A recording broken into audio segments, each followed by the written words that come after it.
자, 오늘 이 시간은 여러분들과 함께 현장에서 간단하게 해볼 수 있는 밴드를 활용한 이 발목 가동성 운동에 대해서 여러분들에게 설명을 들어보도록 하겠습니다. 이 발목의 가동성은 상당히 중요합니다. 저희가 일상생활 속에서 걷거나 달릴 때 상당히 중요한 부분이 될 수 있는데, 특히 걸을 때 최소한의 이런 발목이 당겨지는 각도, 이 각도를 이제 족배 굴곡 각도라고 해요. 그래서 우리가 일상생활 속에서 걸을 때 이 발목이 당겨지는 각도가 최소한 20도가 나와야지 좋은 보행 메커니즘으로 걸을 수 있다라고 많은 전문가들이 얘기하고 있습니다. 그래서 여러분들이 이런 발목의 가동성을 만들어줄 필요가 있겠고요. 그리고 운동을 지금 하고 있는 분들도 마찬가지로 백스쿼트라든지 또는 런지로 이런 하체 운동 하실 때도 마찬가지로 상당히 발목의 가동성을 많이 요구되는 운동 동작들이 굉장히 많습니다. 그래서 일상생활 속에서 또는 운동 상황 속에서도 상당히 이런 발목의 가동성을 많이 요구되는 환경이 많기 때문에 여러분들이 항상 이런 발목의 가동성을 잘 만들어줄 필요가 있습니다. 그리고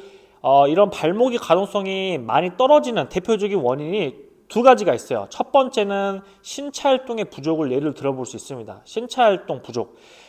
이렇게 많이 오래 사무직에 앉아 있거나 한 자세로 오래 앉아 있다 보면은 상당히 이런 발목이 한 자세로 오래 앉아 있다 보니까 다양한 방향으로 움직이기보다는 이 고정된 상태에서 생활하다 보면은 이런 발목의 가동성이 굉장히 떨어지는 경우가 굉장히 많습니다. 그리고 두 번째 같은 경우에는 이런 부상 이력 또는 수술 외과적인 처치에 해당되는 분들에게 있어서도 상당히 이런 발목의 가동성이 떨어지는 경우가 굉장히 많습니다. 특히 발목은 안쪽을 다치기보다는 이런 발목의 이런 바깥쪽에 이런 인대들이 대부분 많이 다치기 때문에 이랬을 때 요즘은 뭐 이렇게 수술적인 처치까지는 잘 안 하지만 이런 수술을 하시는 분들 또는 뭐 고정화를 오래 했던 분들에게 있어서도 상당히 발목의 가동성이 떨어지는 것들을 볼 수 있습니다. 그래서 저도 지금 현장에서 이 발목이 만성적으로 불안정하신 분들 또는 발목이 완전히 파열돼서 수술하신 분들을 지금 제가 운동을 통해서 굉장히 많이 돕고 있는데, 그럴 때마다 항상 느끼는 거지만은 발목의 가동성이 상당히 많이 떨어지는 것들을 볼 수 있습니다. 그래서 오늘 이 시간은 제가 현장에서 지금 사용하고 있는 이 밴드를 활용한 발목의 가동성 운동을 여러분들에게 이제 설명을 들어보도록 하겠습니다. 일단은 여러분들이 뭐 의자가 있으시면 좋고요.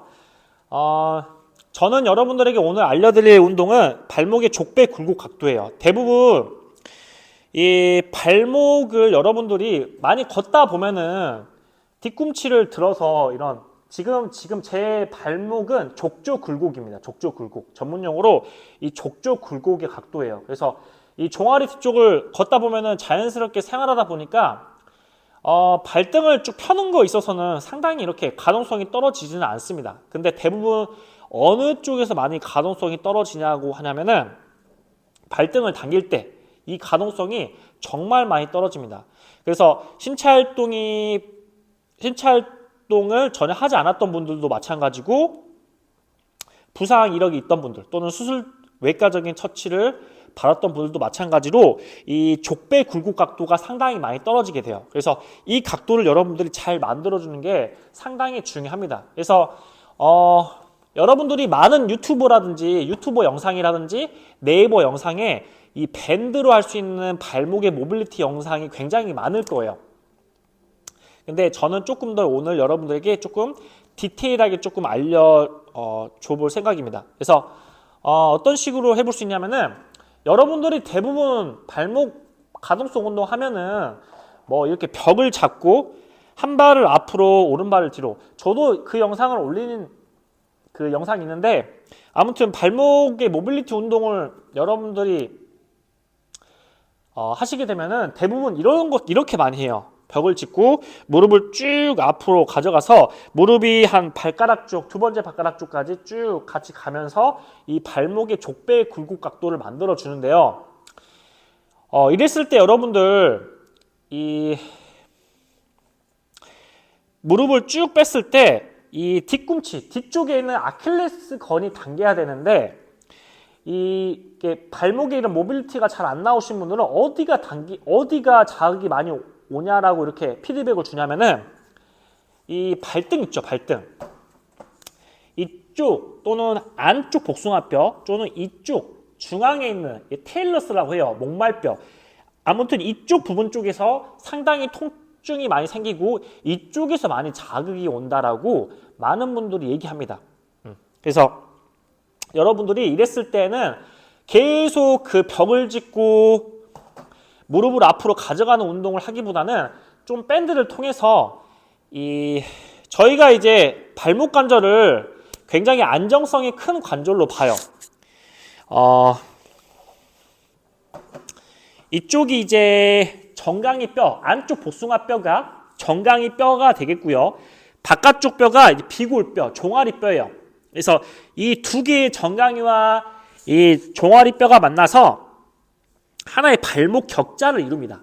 그리고 그 아래쪽에 이 테일러스라는 목말뼈가 있어요. 근데 이 목말뼈가 약간 뒤쪽으로 잘 굴러 들어가야 되는데 무릎을 앞으로 갔을 때 이 목말뼈가 잘 뒤로 가지 않게 되면은 이 부딪힌다라든지 또는 이쪽 안쪽 복숭아뼈와 이쪽 앞쪽에 불편함이 생길 수 있어요. 그래서 여러분들이 이런 것들을 좀 뒤쪽 방향으로 잘 움직여줄 필요가 있습니다. 그래서 물리치료사분들은 이렇게 발목의 가동성이 떨어지는 분들을 도수치료로 손으로 눌러주면서 목말뼈의 이런 뒤쪽의 움직임을 잘 만들어 주죠. 그래서 여러분들이 트레이너, 요가 강사, 필라테스 강사들은 이런 식으로 손으로 하는 것들은 그렇게 바람직하지 않습니다. 그렇기 때문에 여러분들이 이 밴드를 사용해서 좀 해줄 필요가 있습니다. 그래서 밴드를 사용해서 여러분들이 어떤 식으로 해볼 수 있냐면은, 자, 제가 오른쪽 발목의 모빌리티를 만들어주고 싶어요. 그리고 또 수술 이후로 또는 부상 이후로 이 발목의 가동성이 나오지 않아요. 또는 벽을 짚고 내가 발목의 가동성 운동을 했는데 이 뒤에 있는 뒤꿈치 아킬레스건이 당기기는커녕 앞쪽이 많이 자극이 온다라고 해요. 이랬을 때 여러분들이 이 밴드를 사용해서 도와줄 수 있어야 됩니다. 그래서 여러분들이 이 밴드를 걸고 뒤로 잡아줄 수도 있겠지만은 셀프로 할 수 있는 법을 알려드릴게요. 그래서 자, 이 지금 정강이 뼈의 안쪽, 이 안쪽 복숭아뼈가 정강이 뼈예요. 그리고 바깥쪽에 있는 이 뼈가, 바깥쪽에 있는 복숭아뼈가 이 종아리뼈, 비골이에요, 비골. 경골, 비골. 그래서 이쪽이 있고요. 그리고 그 바깥쪽에 있는 복숭아뼈가 좀 더 아래쪽으로 내려와 있습니다. 해부학적으로.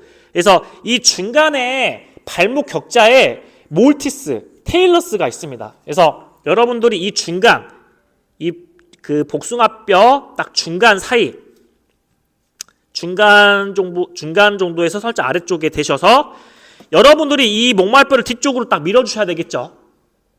그렇죠? 그 상태에서 이 정강이는 앞쪽으로 쭉 가는 거예요. 여러분들 똑같이 무릎이 앞으로 나가는 것처럼. 여러분들이 이 밴드를 잡고 계속 뒤로 밀어주셔야지 무릎이 앞으로 나갈 때 이 지금 잡은 밴드를 뒤로 밀지 않으면은 텐션이 날아가게 되겠죠. 그렇기 때문에 혼자서 셀프로 하실 때는 이러한 것들을 조금 더 명확하게 여러분들이 잘 숙지하셔서 하셔야 돼요.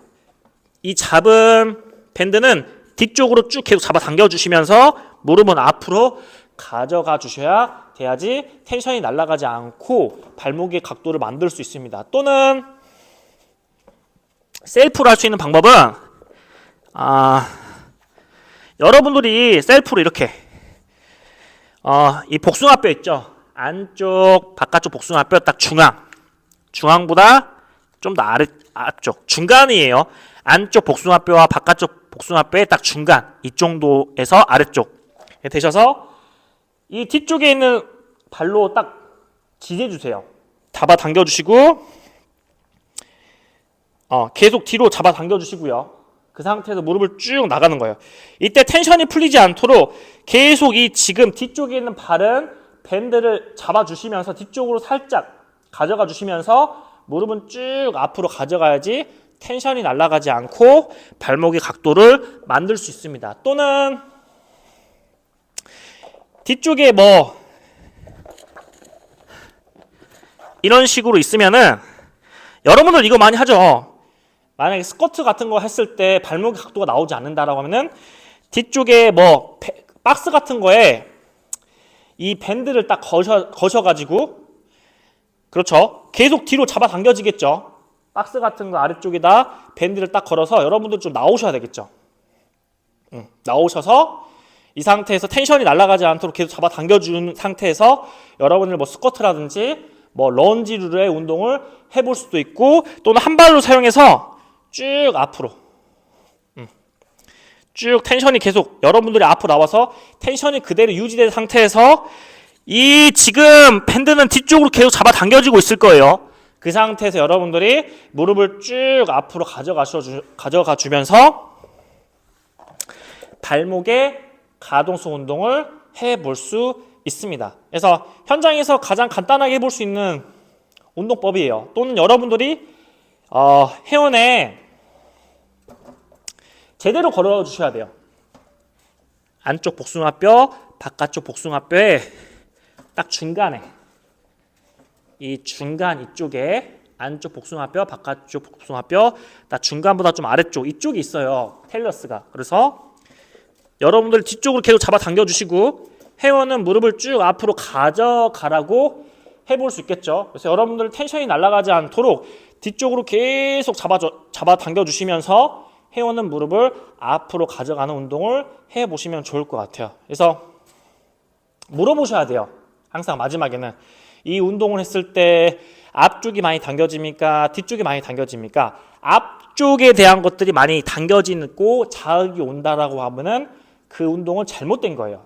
항상 무릎을 앞으로 갔을 때는 뒤쪽에 있는 아킬레스건, 종아리가 당겨야지 좋은 관절의 움직임이 나타났다라는 사인입니다. 그래서 항상 물어보셔서 뒤쪽이 계속 당겨지는 느낌이 계속 날 수 있도록 여러분들이 물어보셔야 된다는 거죠. 그리고 그 뒤쪽이 계속 당겨지도록 여러분들이 밴드를 사용해서 잘 잡아줄 수도 있어야 됩니다. 그래서 현장에서 여러분들 한번 이 밴드를 사용해서 잘 운동을 지도해 보시면 좋을 것 같고요. 그리고 내가 스쿼트라든지 런지로 했을 때 상당히 무릎이 불편하신 분들도 이 발목의 가동성 운동을 발목의 운동성을 잘 하시고 나서 운동을 해보시면은 상당히 무릎에 대한 통증도 많이 경감되는 것도 여러분들이 경험해 볼 수 있습니다. 그래서 이건 일상생활뿐만 아니라 운동을 자주 하신 분들에게 있어서도 상당히 해당되는 부분이기 때문에 밴드를 사용해서 한번 이 운동을 잘 해보시면 좋을 것 같습니다.